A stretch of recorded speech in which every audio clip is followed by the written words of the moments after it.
still clears smog. And again, the year? 79. 79.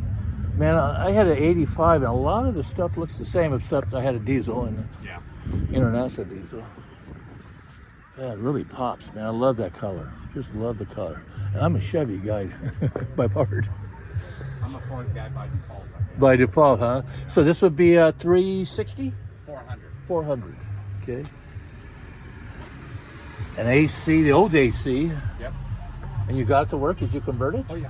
Oh yeah, it's converted. It shouldn't be nothing. I mean, all it is a couple seals.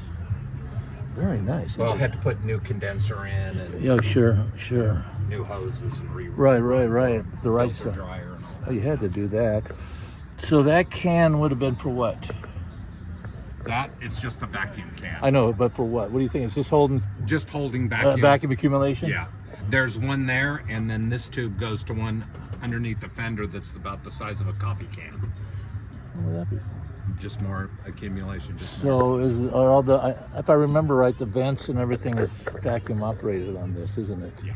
I think So that's what it is. But believe it or not, I had the smog this last year, Mm-hmm. and the evap system passed with flying colors.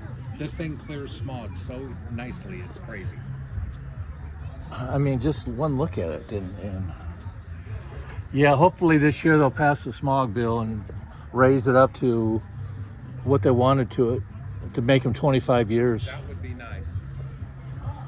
because it would save a lot of cars. Sure.